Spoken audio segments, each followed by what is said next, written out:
Hey everyone, welcome back to On Purpose, the #1 health podcast in the world. Thanks to each and every single one of you that come back every week to listen, learn, and grow.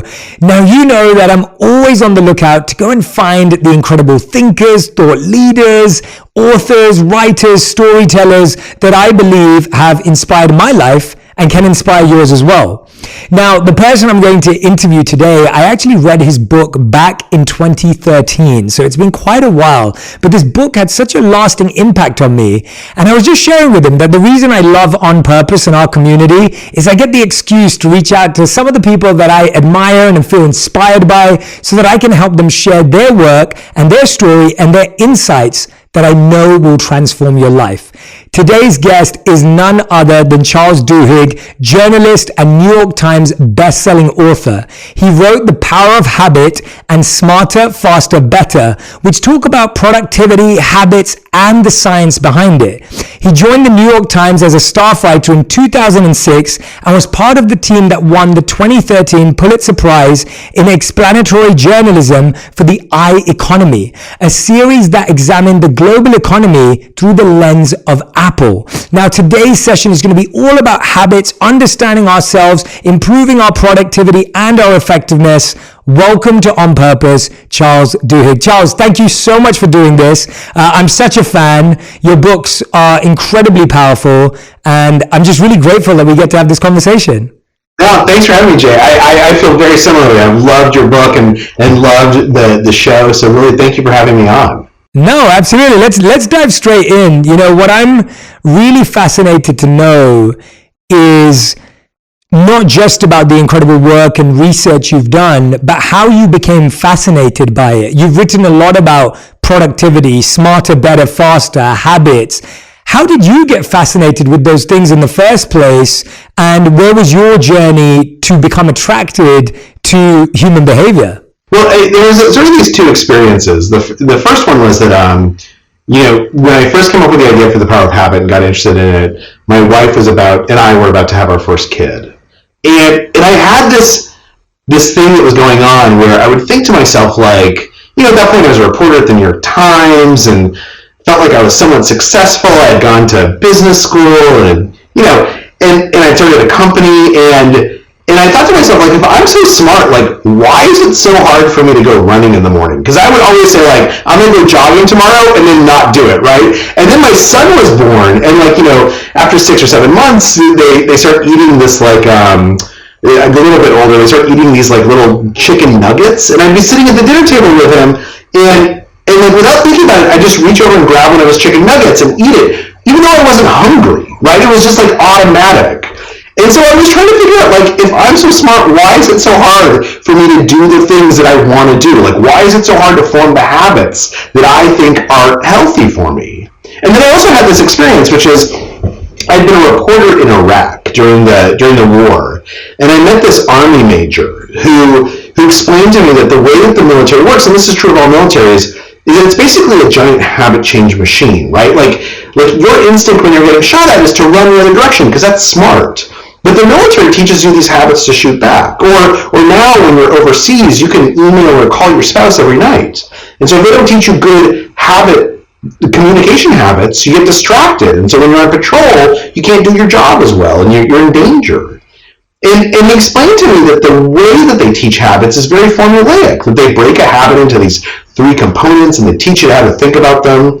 And as I learned that, I thought to myself, like, there's a real science here, and I want to understand that science. And so I decided to write a book about it, in part just because it would help me figure it out. One of the things I find that you said that's really fascinating, and I'm so glad I asked you that question, is because when I'm listening to you, I think a lot of people can empathize with that. You feel like you're a smart, organized, thoughtful individual, but then you're like, but why can't I get my life together? Why can't I do basic things? And we often get really critical of ourselves and judgmental of ourselves and make ourselves feel guilty for not having it together. Can you tell us a bit about that? Because I think one of the easiest things to feel right now, when you were saying those things, I'm sure everyone's listening going, Charles, I do the same thing. I say I'm going to work out tomorrow and I don't. I reach over for the carby, fatty, calorie-based food instead of something that I know that's healthy and natural for me. But then we judge ourselves. Talk to us a bit about judgment and guilt and criticism.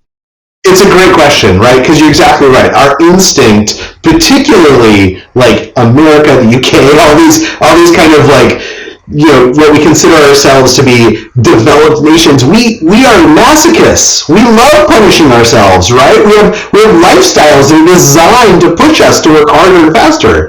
And to understand why that's damaging, you first of all have to understand how habits work. So we think of habits as one thing, but every habit is actually three things, right? There's a cue, which is like a trigger for an automatic behavior to start. And then the routine, which is the behavior itself. That's what we think of as the habit. And then finally, a reward. And there's a part of your brain known as the basal ganglia that looks for those rewards and tries to make any pattern into a habit.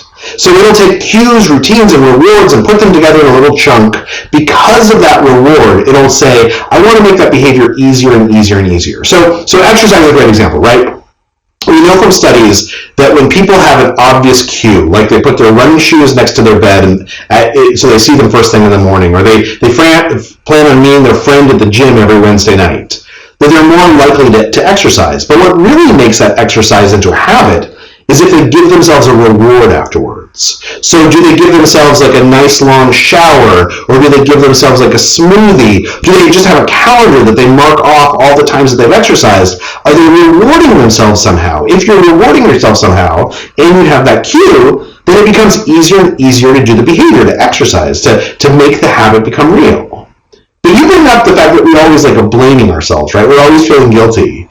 So think about how most people start exercising. They wake up in the morning, they don't have a cue, right? They have to go search through their closet to find their running shoes, and then they go out and maybe they run, and they feel like they look really dumb, they don't know what they're doing, they're not sure what route they're going to take, they think, I'll run 7 blocks, and after 3 blocks they can hardly even breathe, so they give up, then they come home, and now they're running late, right? So they like jump in the shower as fast as they can. They like rush the kids through breakfast. They throw the kids in the car. They take the kids to school. The kids are 2 minutes late for school. Then they rush to their desk, and they're already 10 or 15 minutes late for their day. And they sit down, and they've got sweat and streaming. In other words, all these people who start exercising, they punished themselves for exercising, right? And your brain, it notices rewards and punishments. If your brain notices that when you go running in the morning, the rest of the day is a nightmare, your brain says, this is a terrible idea. I don't want to make exercise any easier. And so that's what's important, is that first of all, knowing how our habits work, but second of all, to the point that you raised, when we blame ourselves, when we punish ourselves, when we feel guilty, what we're actually doing is we're making it harder to form habits. Because our brain pays attention to that negativity. What we need to do is we need to find the rewards. We need to allow ourselves to indulge in the rewards, to enjoy those rewards. Because that's how your brain will latch onto something and say, I want to make this easier and easier and easier to do. Charles, this is why I love you, and this is why everyone should read your book, because everything you say is just so methodical, relatable, practical. Genuinely, I'm loving this conversation already, because I can totally understand that anyone who's listening or watching right now, they're thinking, yes, that's exactly what I'm doing. That's exactly what I'm going through.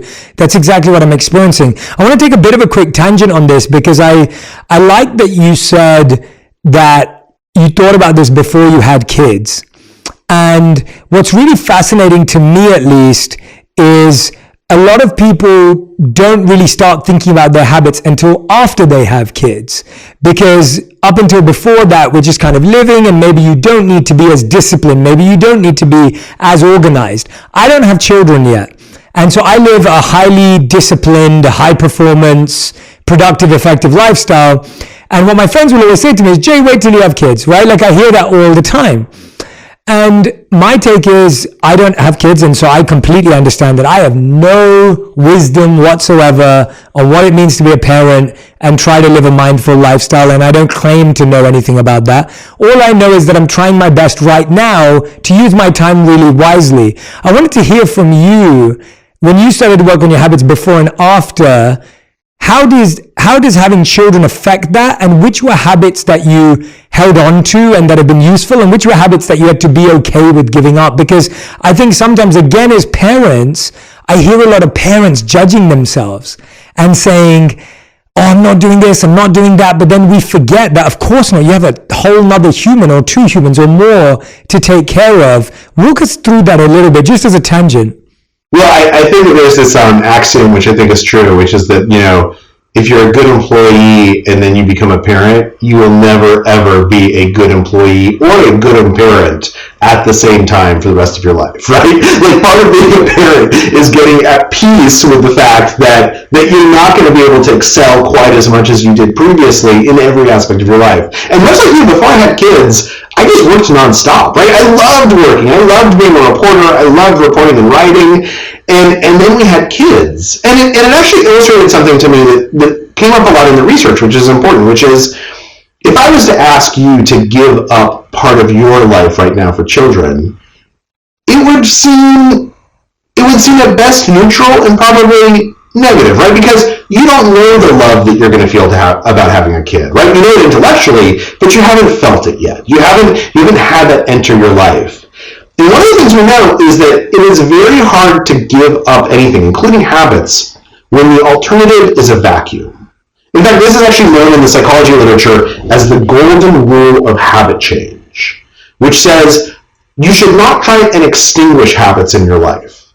Because the truth of the matter is, you can do it for a while, but those habits exist in your brain. There are neural pathways of that cue, that routine, and that reward that are all put together, and it's always going to be there. And so in a moment of stress or a moment of anxiety, you're going to fall back on that habit. What you should do instead is change the habit. Find something new to fill that hole in your life. Right? Some new behavior that corresponds to the old cue, that delivers something similar to the old reward. And for me with kids, what happened was, we had kids, and you're right, suddenly I had to stop working quite so much, because if nothing else, my wife was like, where are you? Like, I need your help. You need to come home. And babies are wonderful, but one of the things about them is that they're exhausting and kind of boring sometimes. And so it's hard when you're a new parent. It's hard to give up this old lifestyle you had that you spent years building towards. Suddenly you have to, be up at 2 o'clock in the morning and look terrible and smell terrible and never get to shower. And so one of the things that I realized, that I think other people realize too, is instead of seeing it as giving something up, you have to see it as opting for something else, right? One of the habits that I found I developed once I had kids was the habit of just much more being present with my children. Because I knew that, in 6 months or a year or 10 years, I'm never going to have this again. I'm never going to have my kids sleeping on my stomach. And when they get older, I'm never going to have them showing me the first words that they wrote. And then now my kids are 13 and 10. I'm never going to have them, showing me the new clothes that they're wearing and asking me if I think they look cool. And so this presence, this being present, this habit of mindfulness, of presence, which I think you have spent a long time cultivating, that's something that's new, I think, for a lot of people. It was new for me when I had kids. And the reason why I was able to embrace that is because I was giving up other things in order to have something new. I had this change my thinking about abandoning all these habits which I loved, which had made me successful, for a vacuum, and rather saying, look, I'm not going to be able to work until 10 o'clock at night anymore, right? I used to be able to sit down at my desk at 9 in the morning and power for 13 hours. Now I'm going to go home at 5:30. But it's not because I'm giving up this discipline I had before. It's because I'm opting for something else. And that's really important. When people are thinking about changing their own habits, they need to think about not just breaking a bad habit. They need to think about opting for something new that's better and healthier. Yeah, what a brilliant piece of advice. In the spiritual literature that I studied, the English translation, it was referred to as the higher taste. And it was the idea that you can only give up these lower tastes when you have a higher taste. And the idea of lower and higher being vibrational and energy based. That when you first start meditating, it's boring, or it doesn't work, or it doesn't make you feel happy. But as you develop the higher taste, you start to like the vibration and the energy that you experience, as opposed to this lower distraction. And the same applies in a practical way. I remember when my wife was worried about the amount of sugar I consumed. So I grew up in a home, and my community knows this well, where I ate 4 chocolate products a day: a chocolate biscuit, a chocolate bar, a chocolate yogurt, and a chocolate ice cream. And I ate that my whole life. And then when I was at university, I got through university by having, a bottle of Sprite and a chocolate bar every single day. So I'm so used to consuming high amounts of sugar. Now, I married a nutritionist and a dietitian and an Ayurvedic health practitioner. So my wife was highly worried about concerned about my amount of sugar intake. And so she was constantly trying to remove sugar from my life.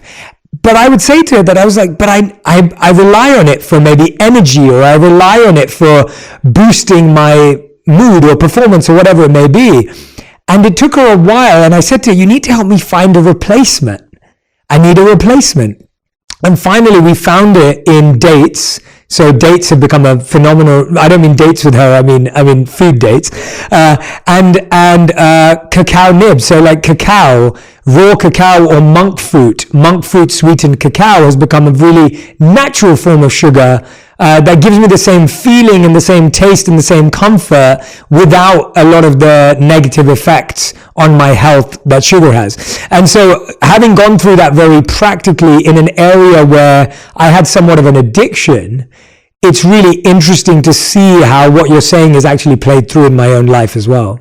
Well, and I think one of the important aspects of what you just said is accepting that sometimes reaching that higher taste is a journey that has steps along the way, right? One of the things that we know about habits is that, take exercise as a good example again.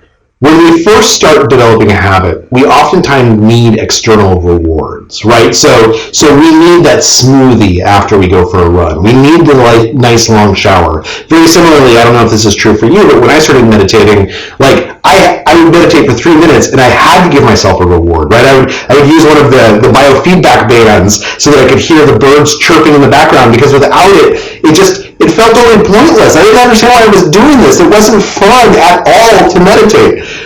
And then over time, what happens is that as your brain learns to appreciate the higher taste, as your brain learns to appreciate the higher intrinsic rewards, they begin to crowd out the need for the extrinsic reward. So again, with exercise, oftentimes when people start exercising, they need to give themselves something. In fact, oftentimes the most effective way to start exercising is to give yourself a small piece of chocolate after you exercise.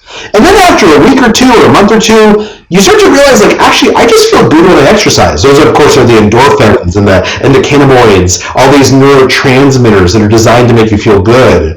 And then you start saying, actually, I'm not even craving the chocolate anymore. I just crave that feeling of healthiness I get after a run.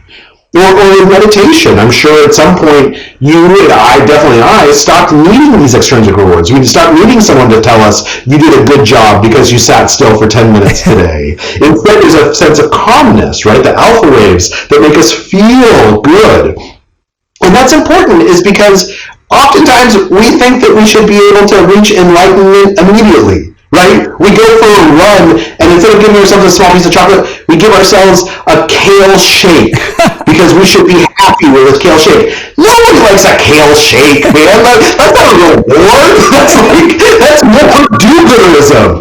But the point is that if we are patient with ourselves, if we recognize that I need to start with extrinsic rewards and move to intrinsic rewards, we're much more likely to change. That's so brilliant. Thank you for that addition and expansion on the idea. And as you were saying that, I was thinking about something that I've discovered more recently, and it's this idea around memory and experience. So if I've had a really painful start to the day, the one that you explained, you're rushing to get that run in, you don't get to reward yourself, you're late for work, you're scared that you're going to miss the kids' class or an event or recital, and then everything's going wrong. That memory stays very strongly with us. Like negative memories kind of grab a hold onto us, and you'll be able to explain this better. But when you have a good experience, it's almost like, oh yeah, that was good. That was nice. Like we don't hold on to it. It's the same with social media. When you are scrolling through the comments, you see all these beautifully positive comments, and you just go, oh yeah, great. And then you see one negative one and you amplify it. So even in our memory, we retain a negative experience from working out or eating a healthy meal far stronger than we retain a positive memory. Can you tell us a bit about that, Charles? You're exactly right. And study after study shows that's true. And from an evolutionary perspective, you can understand why, right? If I'm walking through the forest and I hear a noise in the underbrush, it's much more important for me to remember that the noise in the underbrush is an animal waiting to attack me, rather than that noise in the underbrush is something beautiful that I want to look at. Right? From a survival perspective, the people who remember negative memories better are going to survive longer. And so therefore they're going to have more offspring. And that's going to get hardwired in our brain. So now the question is, okay, so that worked great when I was living in the jungle, right? When animals might attack me at any given moment. But how do I do it now? How do I take it? Because social media, I don't have to remember the negative comments on social media, right? It's not healthy. It's not going to help me survive. So how do I change that calculus in my head, given that there's millions of years of evolution pushing me in the other direction? Well, the way that you do it is you push back against it by reminding yourself why the positive reward is so great. And there's kind of two ways to do this. The first is simply come up with ways to remind yourself to enjoy that positive reward, right? That's why I say, after you go for a shower, after you go for a run, after you exercise, don't just take a shower, luxuriate in the shower, right? Like, let yourself relax, look forward to the shower, use some special, smelly soap that makes it feel amazing. But the second thing to recognize here is that oftentimes what we're talking about when we talk about rewards that seem very short-lived is they're transactional rewards as opposed to emotional rewards. One of the things that we know is that emotional rewards persist longer. They have a greater sense of salience within our brains. So very frequently you'll say, okay, I went for I got a big client. I'm going to buy myself a new watch.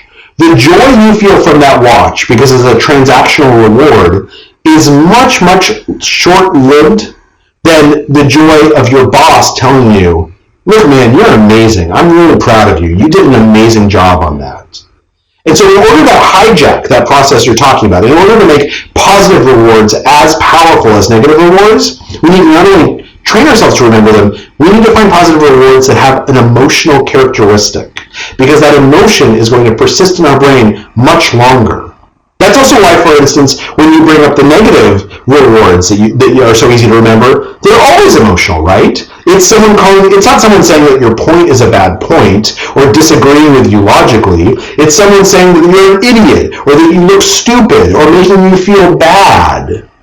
So we got to fight fire with fire. Find rewards that aren't just material. Find rewards that aren't just transactional. Find rewards that are emotional. And most of those emotions, frankly, will come from other people as opposed to things you can buy.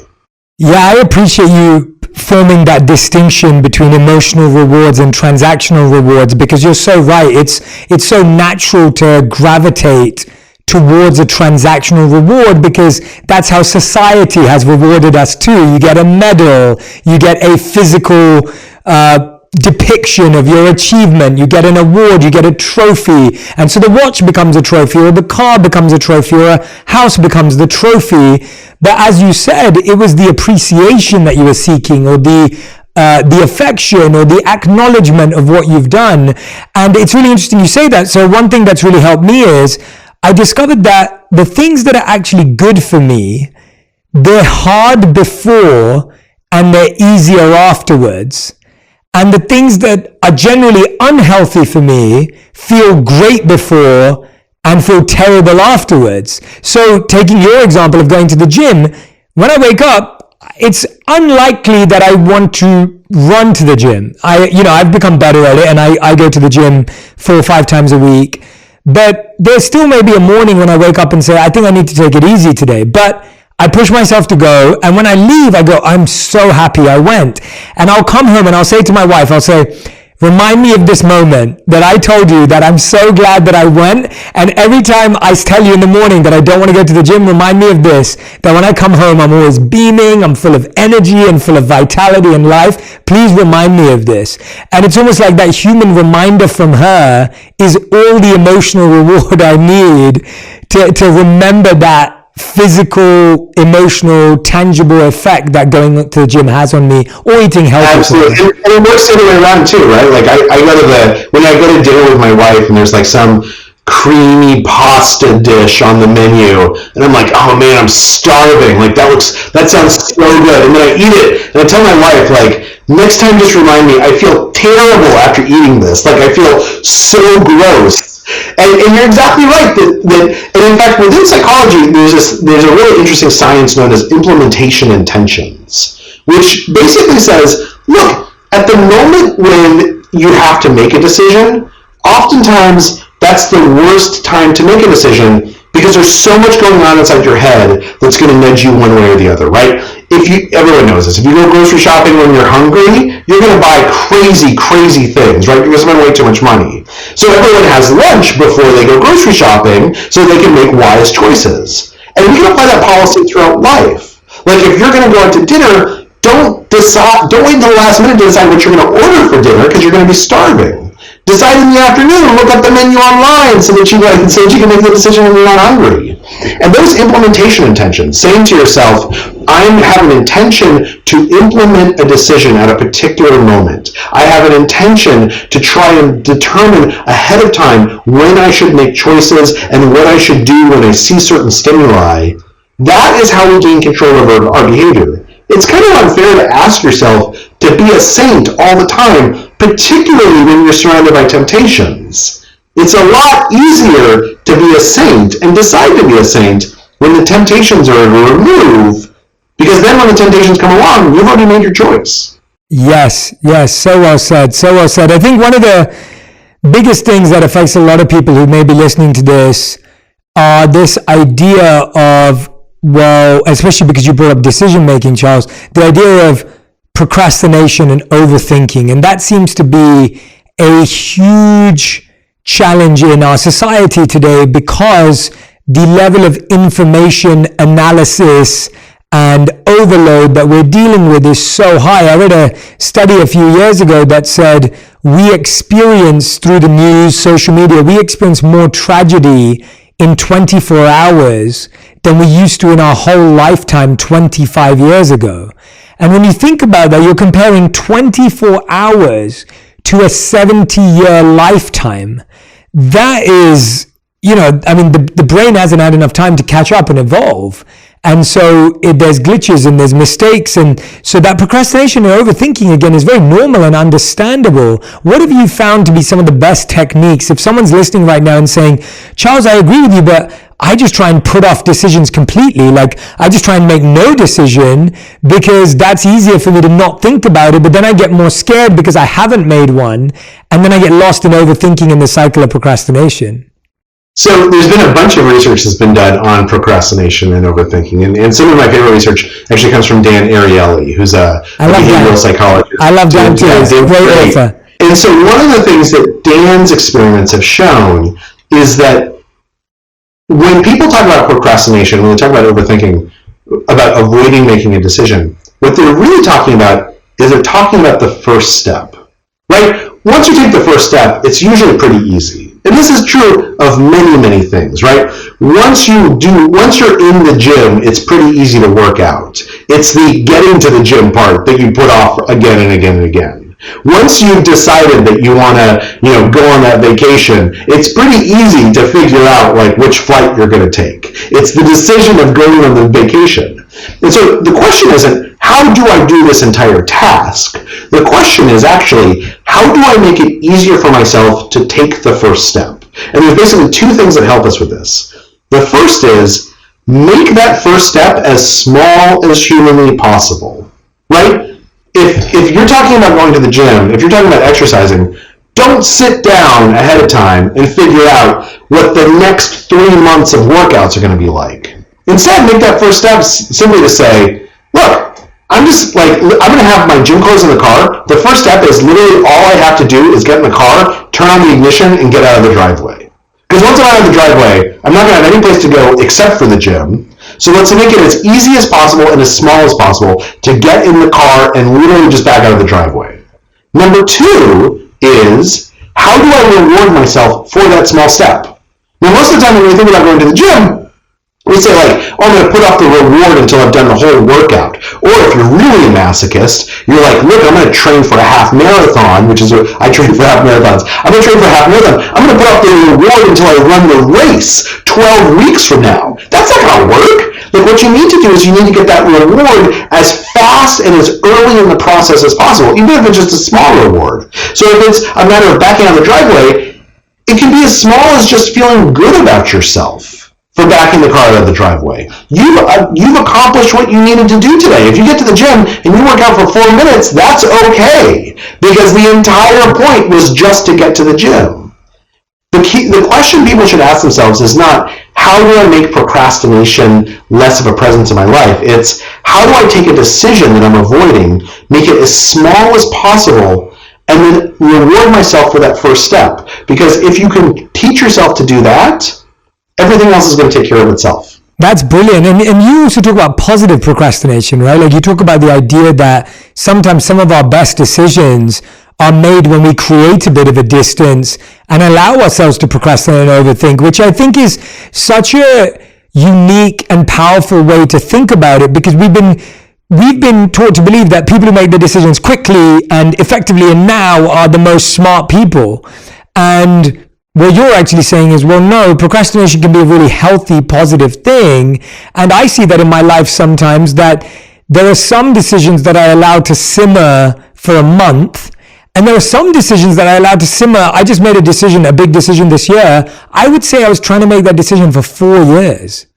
And the decision I made this year was the best decision I made, but I honestly have been thinking about that decision for 4 years. Now, I don't take 4 years to make every decision, like, what am I going to eat tonight, or what am I going to eat tomorrow, but I think some decisions demand that level of thought, because the reason why I took 4 years is because that is going to impact more than the next 4 years of my life. That's why that decision. So what was the decision that you took you 4 years? So the decision that took me 4 years was there was something I was working on, and it was either, do I do this myself, or do I partner with someone where I can create something really powerful? So it's like, do I build it from scratch, or do I work with someone who's already advanced in that area and build onto and expand what they've already done? Adam Grant writes about this very eloquently, right, about positive procrastination.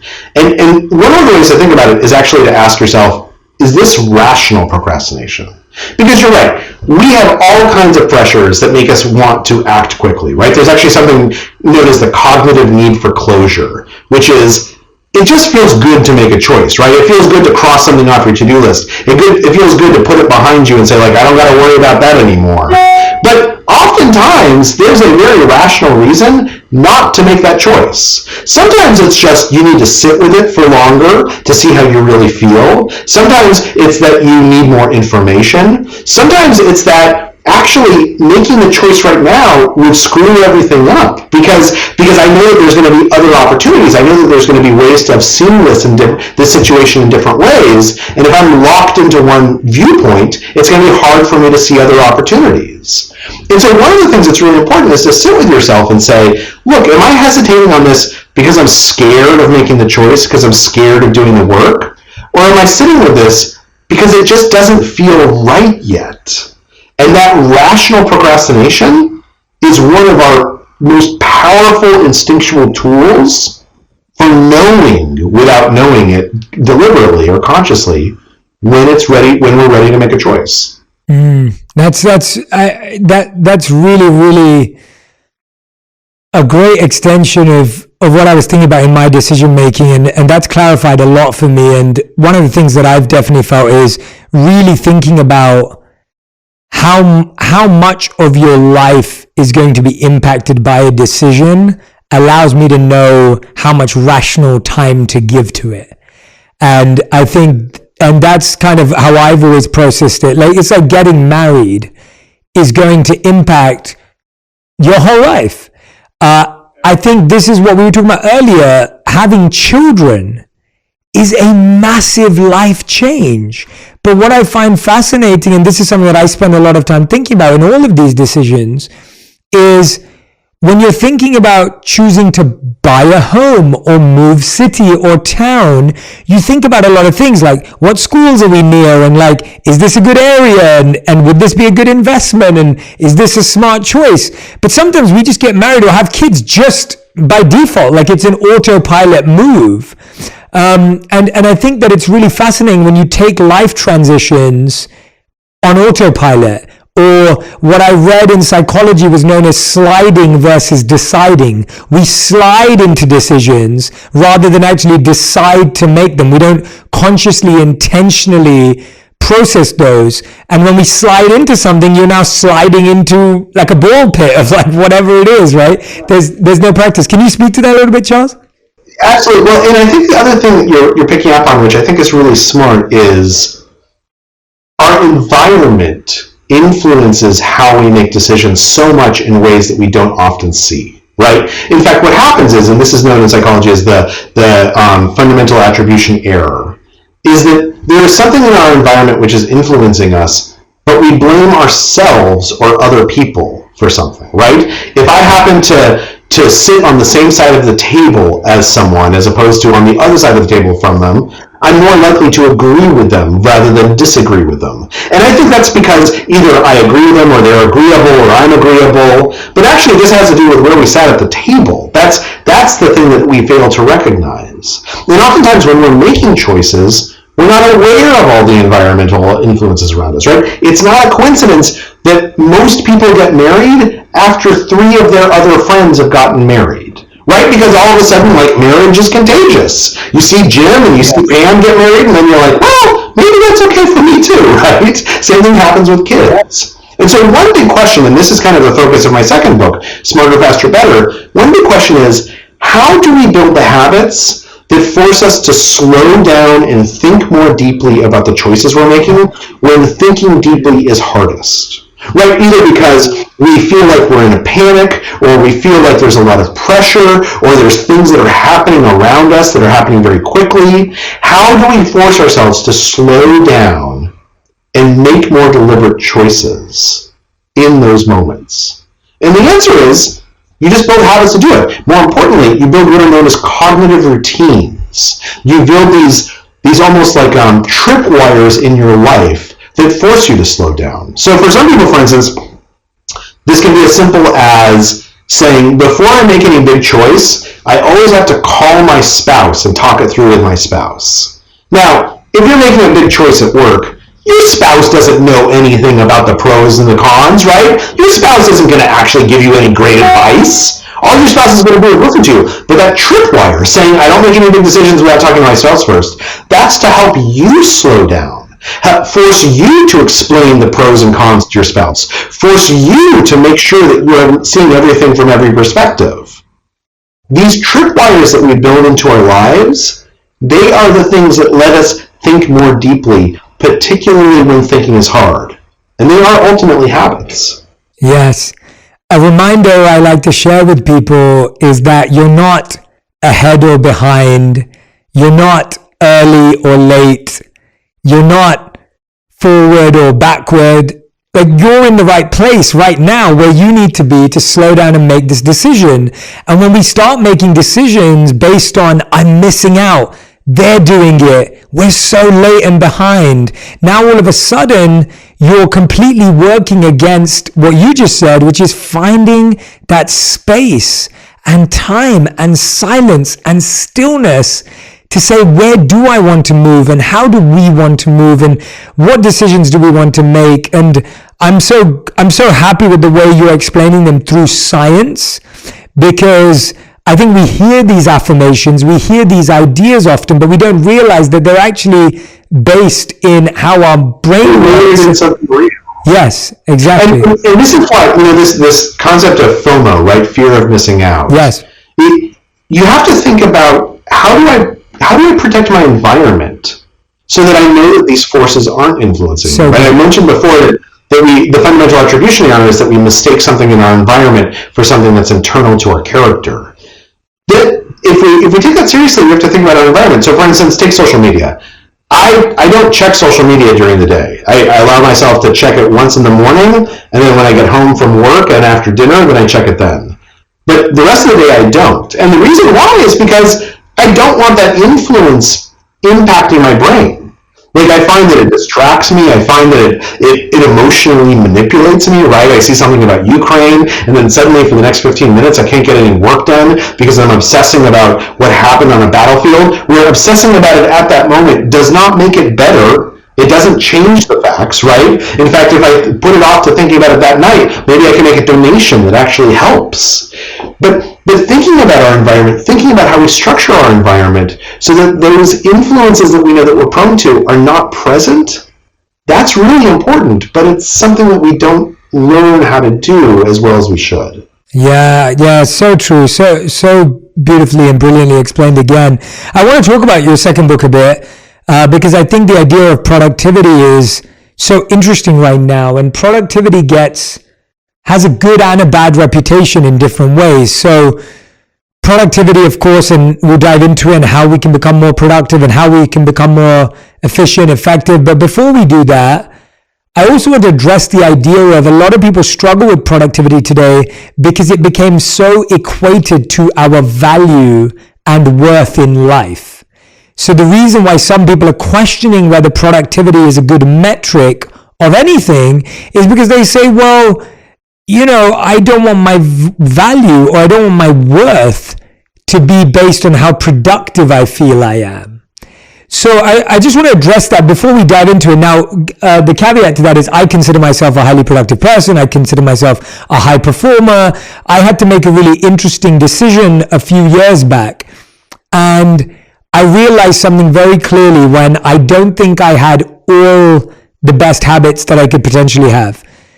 And the question I asked myself was, I either have to slow down if I want to keep doing what I'm doing at a high level, or I have to improve my health habits. Like, those are my two choices.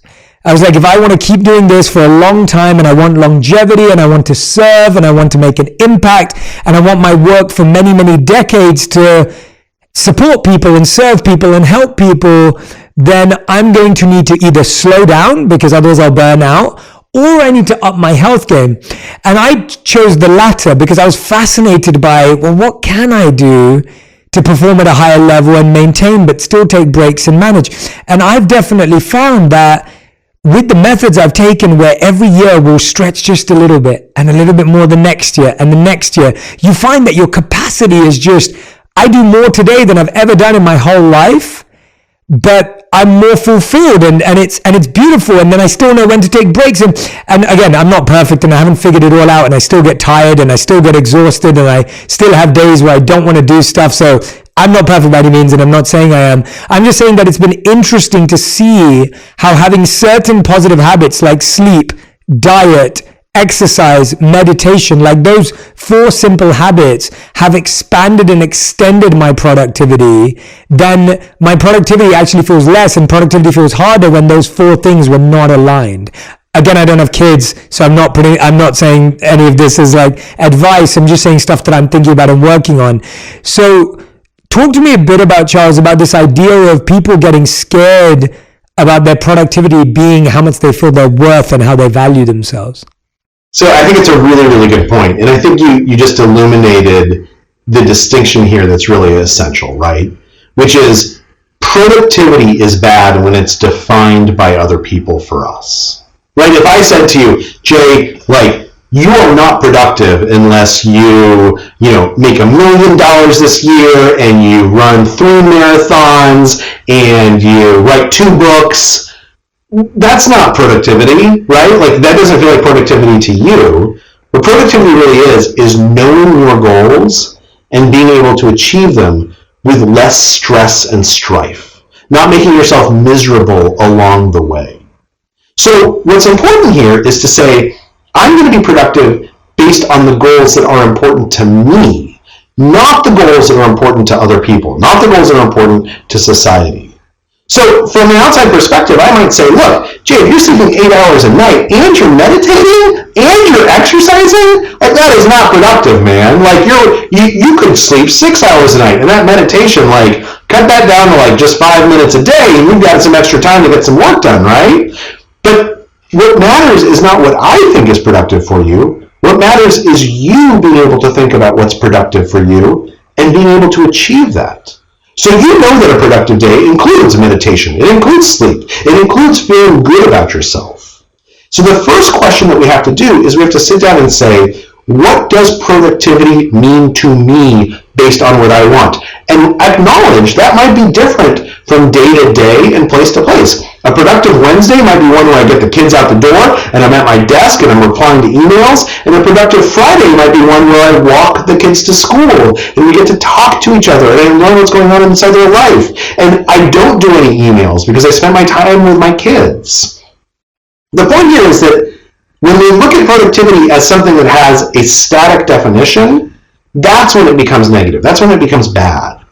When we embrace productivity as something that is a way for me to decide what my goals are and try and figure out how to accomplish them, and it's based entirely on what I want as opposed to what other people want, then it becomes a tool for helping me decide how I live the life that I want to live. That is such a fantastic way of defining it, and I've actually never heard productivity defined as well as that. I think that's brilliant, because you're so right that the decision I'm making, they make me feel productive, and hence I choose them as a priority in my life. But you're right, I never thought of that, but someone could literally look at my life and be like, Joe, you waste a lot of time sleeping. I do sleep 8 hours a night. And people could look at my life and be like, wow, Jay, you waste a lot of time doing no work. When actually, to me, I'm able to do more work and better work and deeper work because of the time I spend away from work. And as I was saying, I think, one thing that's really interesting to me, someone asked me recently what I thought was the most important skill to develop. And I thought about that, and I thought about it again, and I really reflected on it. And the closest answer I've developed so far at this stage in my life is the biggest skill that I've learned, or I believe that I've had to try and develop and continue to develop, is to do things that are good for me even when I don't feel like them. And because I think that a lot of what is good for you, you won't always feel like doing it, in my experience at least. I don't feel like eating healthy all the time. I don't feel like exercising all the time. I don't feel like meditating all the time. I don't feel like doing something, but I know that when I do it, it creates great joy, nourishment. And me and my friend recently, we're talking about this idea of what makes you feel good versus what makes you feel nourished. And we were going back and forth about the idea of like feeling good is great. There's nothing wrong with it. But when you feel nourished, it's wholesome, it's fulfilling, it's so powerful.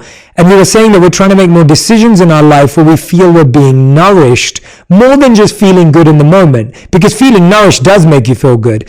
So I would love to hear your thought process around that, because I think what we often look at is people say, well, I don't feel motivated to do that, or I don't feel inspired to do that. And often I would say, I don't feel motivated and inspired to do a lot of the good stuff that I do. I would be lying if I said I wake up every day motivated and inspired to do what I do. I don't. There's plenty of mornings where I wake up and I think, I don't feel like doing anything today.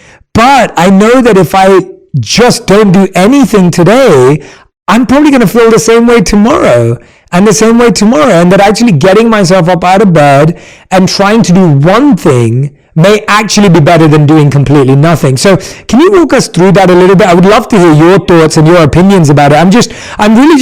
What I love about this conversation, Charles, is the way you think.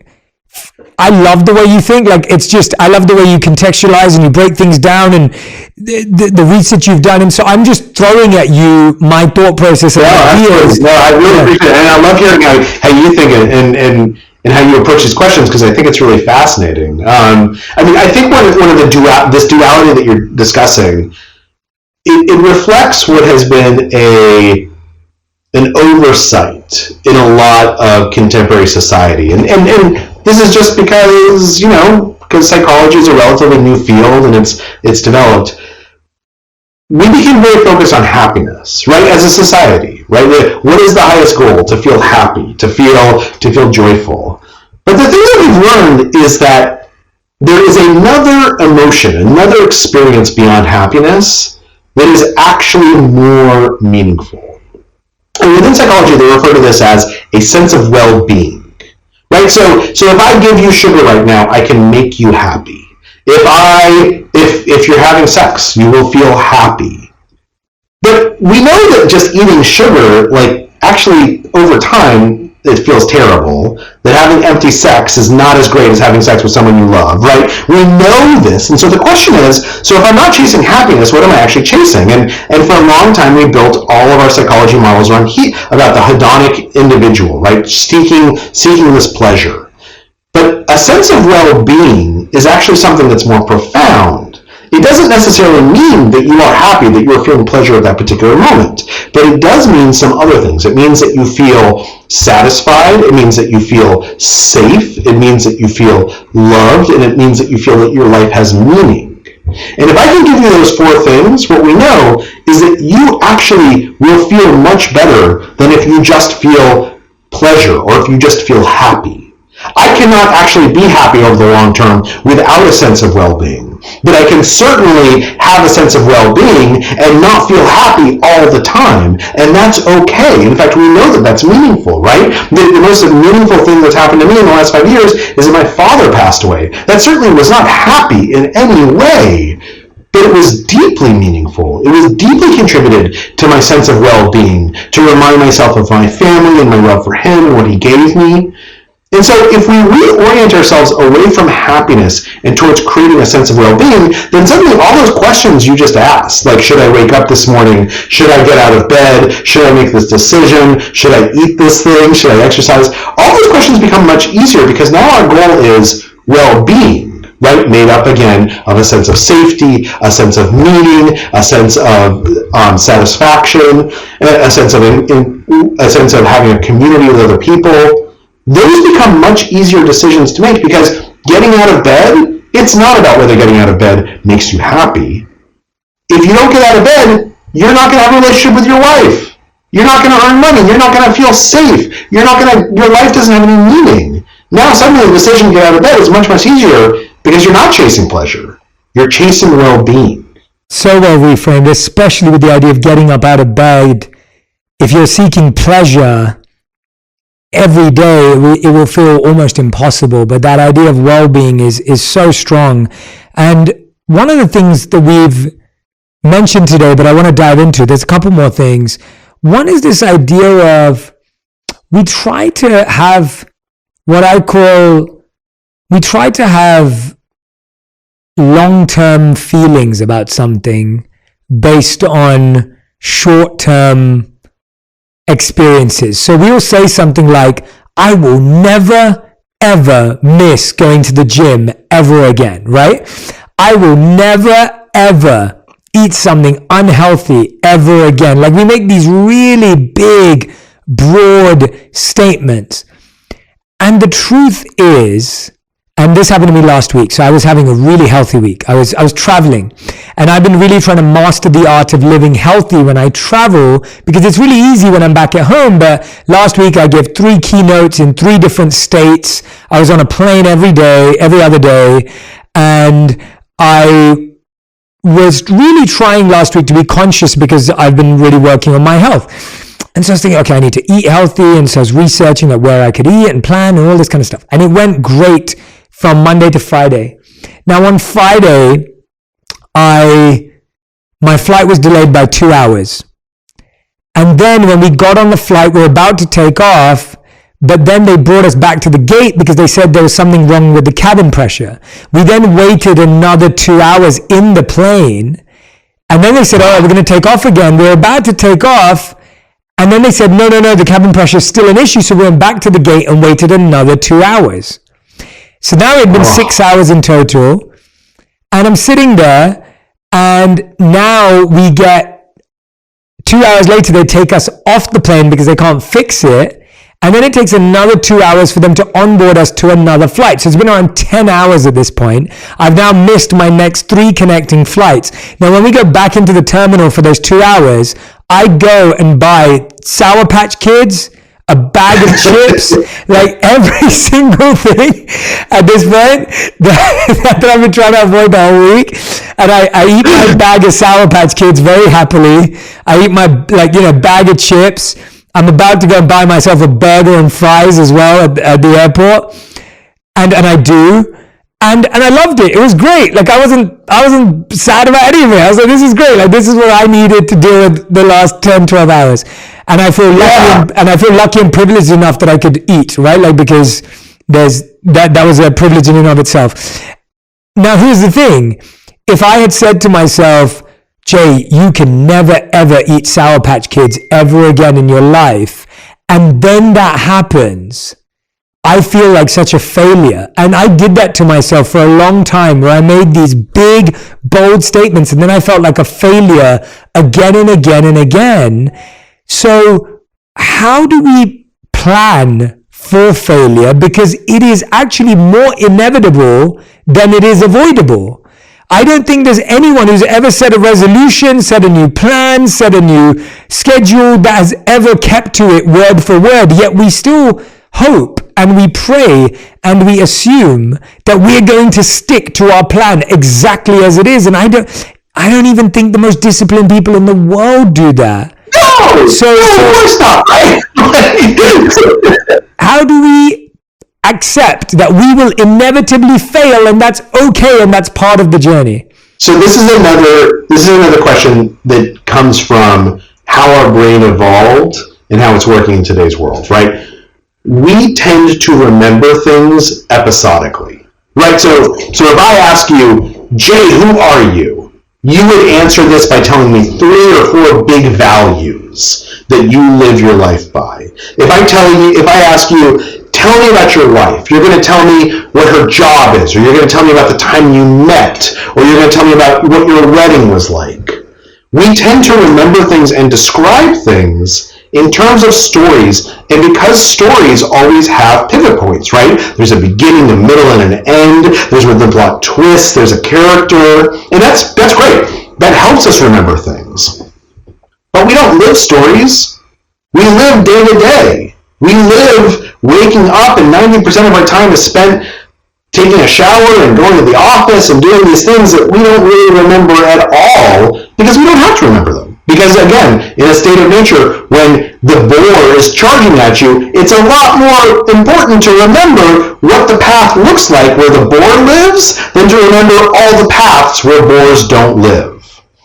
So as a result, because we think this way, because we think in stories, we need to recognize that. We need to say, like, my instinct is to say these grand things, to say, I'm never going to eat again. I run half marathons. I work out 3 times a week.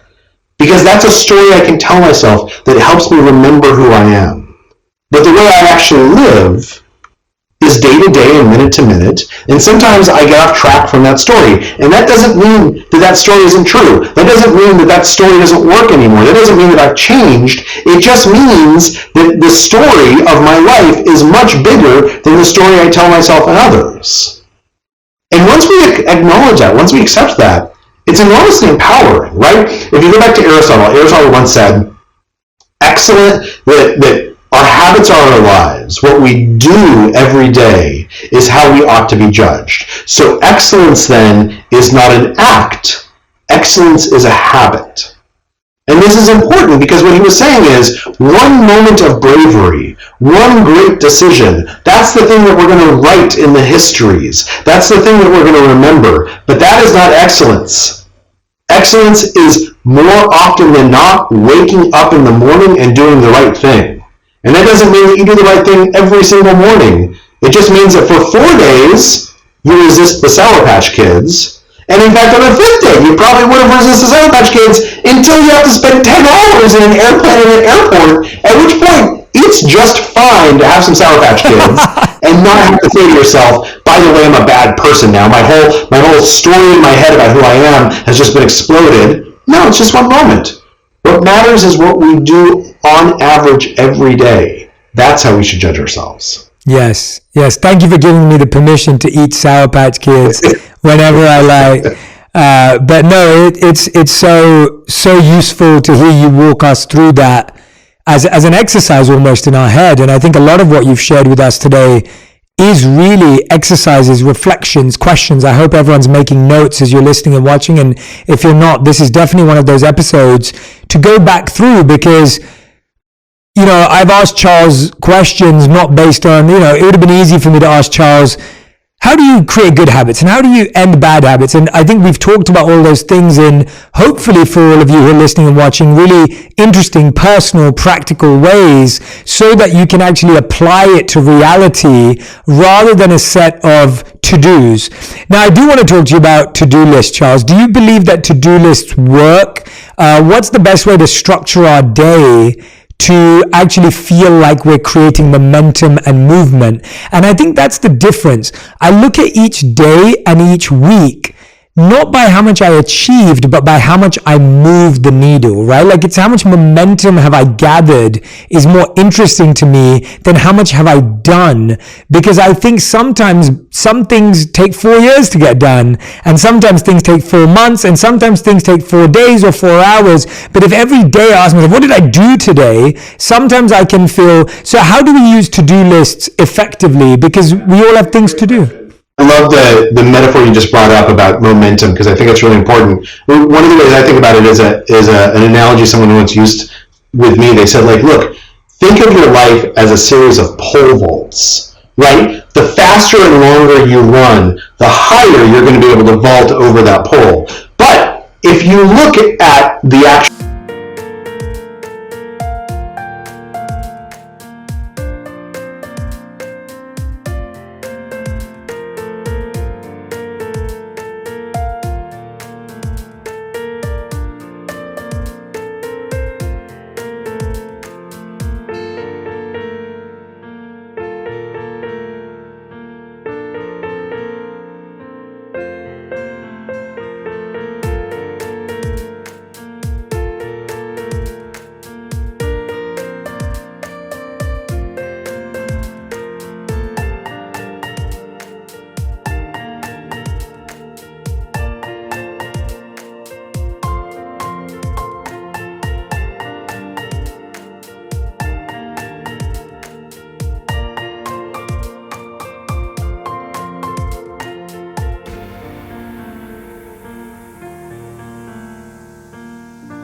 event, that person could be running for 3 minutes before they spend 10 seconds flying into the air. And so at any point along there, you could say, why the heck are you running so long? Like, this doesn't seem like it's a good use of time.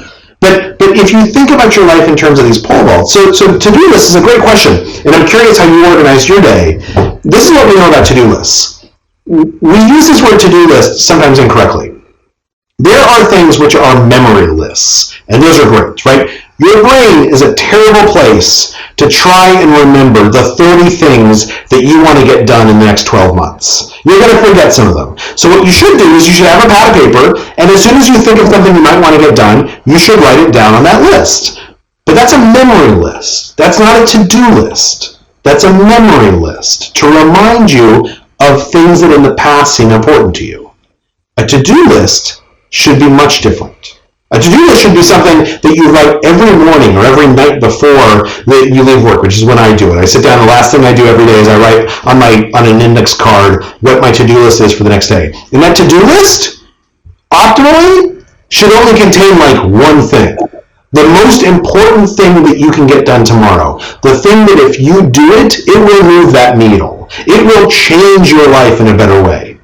Now, sometimes you can get that thing done. So oftentimes what I'll do is I write down 3 things. This is kind of crazy, right? I write down the thing I want to get done tomorrow. If I get that thing done, the second thing I want to get done. And then I sometimes will guess what ought to be my top priority for the next day. And sometimes I'm right and sometimes I'm wrong. But at most, my to-do list has 3 things on it. And what's really clear is I'm not looking at 2 and 3 until number 1 is done. Now, of course, every day is filled with more than one thing, right? So I also have a calendar where I have these meetings I have to go to, and I have these phone calls I have to make, and sometimes the path to getting that one thing done involves 10 or 12 different steps, and I might jot down those steps just to remind me what they are. But the point is that whenever I look at that index card, I am reminding myself there is one thing that if I get it done today, it will change the trajectory. It will make my life better. It is so easy to continue putting that thing off, to put off writing that memo that you're scared of, but once you write it, you're going to know what to do next, to put off having that tough phone call, to put off doing your taxes, to put off doing something that matters. And if you put it at the top of the list, and that's your to-do list, not the memory list, but the to-do list, then you're going to do the most important things, because everyone only has 24 hours, right? And some people get amazing things done, and some people don't. The difference is not how many more hours they have or how many employees they have. The difference is how much time they spend prioritizing what they're working on. So let me ask you, how do you organize your days? Like how do you really focus on what's important and not get distracted? Yeah, it's a great question. So a few things that I've used is I read a study that said you can't be effectively creative and logical at the same time or back to back. So I avoid scheduling a creative and then a data or numbers meeting back to back. So I'll try and have creative mornings and data afternoons, or creative days and data days. And that to me makes it easier for my brain to be in the zone and focus and get absorbed and obsessed with what we're dealing with, rather than going back and forth and stressing my mind to be brainstorm and be really creative and now go off and be really structured. And I don't enjoy that. I found it exhausting actually. And I used to find that a lot of my fatigue came because I was demanding my brain to be really creative and artistic and then to be really structured and focused. And those two things are opposite. When I'm being creative, sometimes I'm not focused at all. And that's what's good about being creative. And when I'm trying to be focused, my creative mind is not useful. I just want to be able to get something done. So I use what I call efficient and effective days as well. I'm like, okay, this is an efficiency day, which means doing lots of meetings, getting lots of stuff checked off. And then I have an effective day where it's like, all I need to do is come up with one idea for the next chapter of my book. All I need to do is come up with a new vision or a new strategy that I want to create for one of our companies. And so those are effective days where I don't have to do a lot. I don't have to achieve a lot. I just have to do one thing, as you said. And the efficient days are, oh yeah, I had like 7 phone calls. I checked that meeting off. I did those reviews, like stuff that just I can do easily, and they're back to back to back. And so I've tried as much as I can. By the way, again, not perfect. We get this wrong all the time, but that's what I'm pushing towards is always pivoting my schedule to be creative and logical days, efficiency and effective days. And the final one is giving myself a sense of, I always plan everything from rest to lunch to dinner to breakfast. So everything exists in my schedule. I believe if it's not in my schedule, it won't happen. So even lunch is in my schedule every day, and I will try as much as I can to pause and break and actually eat at that time, because I found that I used to miss meals, and then I would feel bloated, and then I would feel gas, and then I would feel inflamed, and then I would feel exhausted. And then I couldn't do it the next day. And so I started realizing that a lot of structure, at least 5 days a week, I would say this is a Monday to Friday thing, was really powerful for me. And it's stuff that I'm still tinkering with and playing with. What I love about that is that one of the things I hear you saying is you're deliberate in your goals. Yeah. Right? And we know that this is a big part of creating that space and those cognitive routines to allow ourselves to think more deeply, which is to basically to take a step back and ask ourselves, what is the goal that I'm pursuing right now? Right? There's very often when we're in a situation, and because we don't understand the goal, we end up feeling frustrated and at a loss. If I'm with my kids and I'm thinking about work, then I don't know what my goal is. Is my goal to have a moment with my children and really bond with them?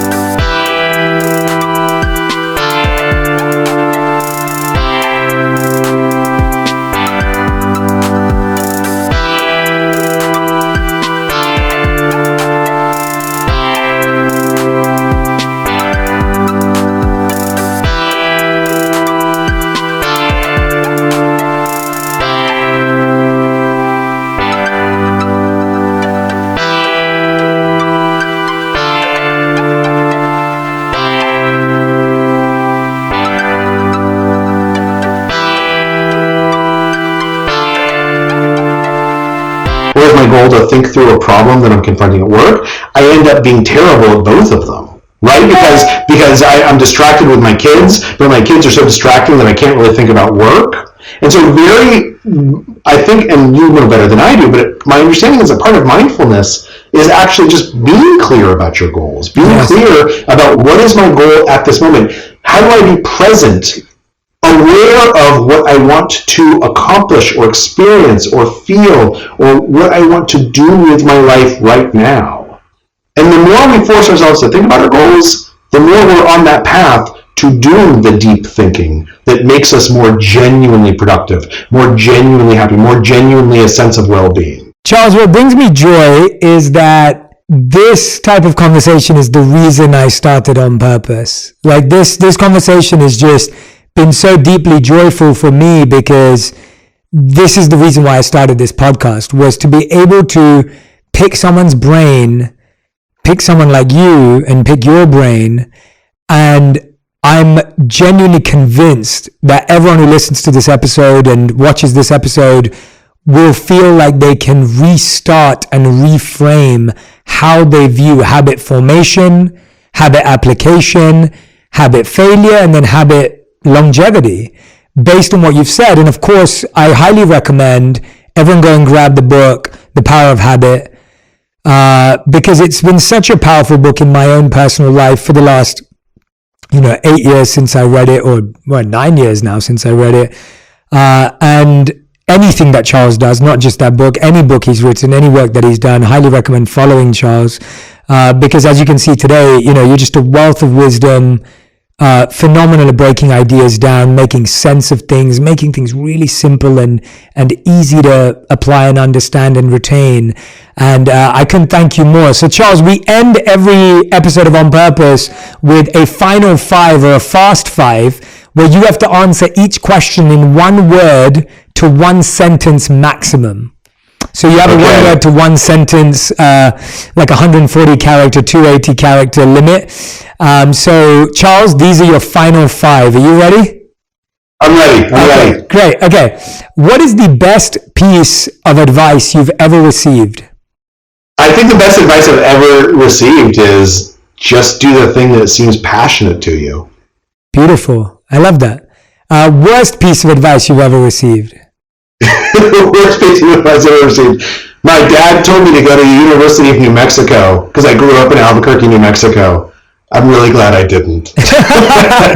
I love that. Third question. What's the first thing you do when you wake up in the morning?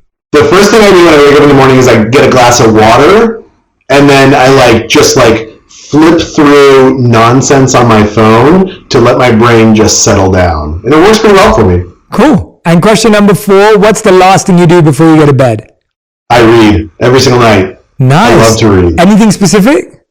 So I'm a writer for the New Yorker now, so I read the New Yorker very often. Or I always try to have some novel that I'm reading. Nice. And it's just fun. I love that. And fifth and final question, if you had to choose one habit that everyone in the world had to practice every single day, what would that habit be? Okay, so let me caveat this, because every single day is hard, right? Some type of exercise. And this seems cliche, but I will say I've talked to researcher after researcher, and one guy said to me, if you could take what exercise did to your body and put it in a pill, every single person would take it every single day, right? And everyone listening knows this. And it doesn't have to be big. It doesn't have to be running a half marathon. It doesn't even have to be running. If you do 5 push-ups, you will feel better. So that's the habit that I wish I could give people. I love that. Charles, thank you so much for your time, your energy, for being so gracious with it and giving so much incredible thought. I mean, your energy just flowed through the screen. I always love sitting with guests, and often I struggle with interviews that have to be done digitally, but you brought the best energy. So thank you so much for being so present. And thank you for the show. I'm a huge fan of the show, and I really do think that your conversations and your ability to draw out of people insights and the warmth that you bring to it, it makes it so much fun to listen to, but also so so useful. So thank you for all the stuff you're doing. Well, no, thank you, Charles, and I'm excited to have you back on. So I know you're working on a new book. We won't say anything, but when that comes out, we'd love to have you back on, and stay in touch. If you're ever in LA, come and say hello. I'd love to meet you and love to connect and hang out for lunch or dinner or something. But genuinely, thank you so much, Charles. And for everyone who's been listening and watching, make sure you tag me and Charles on Instagram, on Twitter, on Facebook, on TikTok, whatever platform you're using, to share with us what resonated with you. What's a new habit that you're going to work on? Maybe your New Year's resolutions didn't work out and you're going to use this episode as a reset or a restart as well. So please, please, please do tag us, because I love to see what connected with you, what resonated with you, and what you're going to put into practice. Thank you so much for listening. Make sure you pass this along to a friend or family member.